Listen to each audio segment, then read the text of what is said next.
Снимка от албум. Така е запечатан в живота на децата ни незабравимия момент от голямото начало.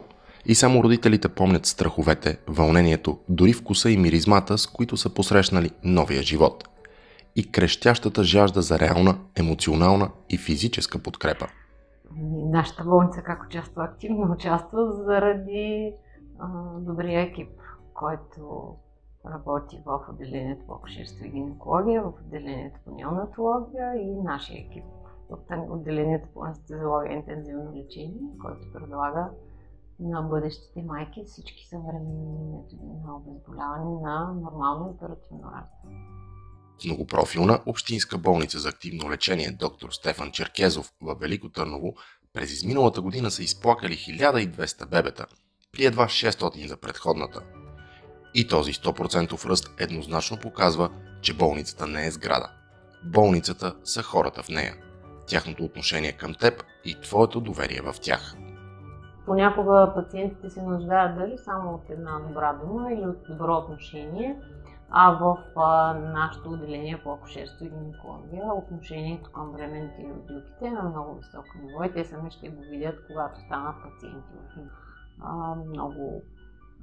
С голямо внимание се отнасят към тях. Много са загрижени, много са любезни. Важно е доверието и отношението към пациента. Работя с млади колеги, които също имат много пациенти, благодарение на това, че се отнасят съвсем коректно към пациента.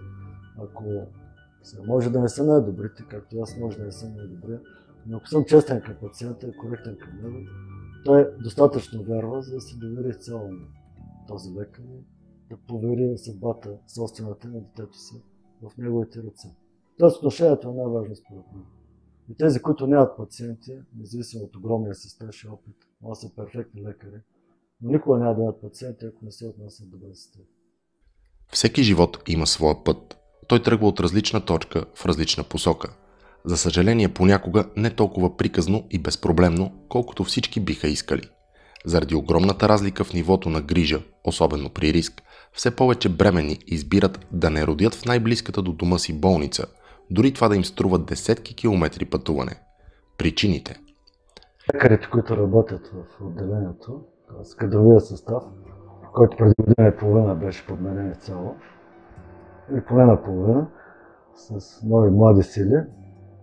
На второ място битовите условия, които също се подобриха преди година и половина. Не беше правен ремонт на базата от 30 години. Всичко се подмени.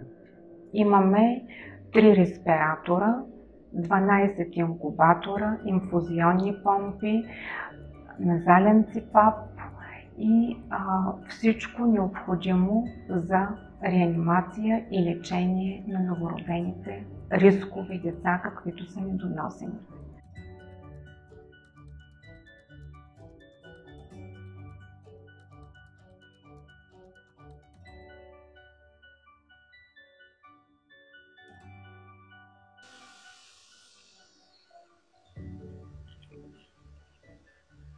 Родителите след реанимация и съответно настаняване в инкубатор с всичките интензивни грижи да си посетят бебето и отново информация на място. А всеки ден могат да останат минимум 30 минути сами до кувьоза със своето дете.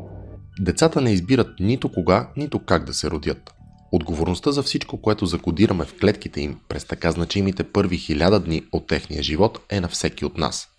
От първия плач през захранването до прохождането и навлизането в света на възрастните. Всеки има своята роля, но най-значима остава майчината. Майката желае, ние го слагаме веднага на нейните гърди, за да го закърми. Това е много важно, защото все повече майки днес предпочитат да кърмят и са убедени в ползата на кърмата. Този избор е изключително значим, защото кърмата е съвършенната храна. През първата година от своя живот бебето расте интензивно, а съставът на кърмата се променя заедно с него. Тя му дава незаменими аминокиселини, така нужни за оптималния растеж. И макар майчинството да не е наука, а инстинкт, информацията е важна. Затова и свободата да задаваш въпроси на лекарите е толкова значима. Лекарът трябва да е търпелив, трябва да отговаря на всеки въпроси, защото всъщност глупави въпроси няма, има глупави отговори, но трябва да подхожда към тия въпроси с разбиране. Най-важното е да бъде винаги на разположение на пациента, онлайн, било по телефона, било в службата.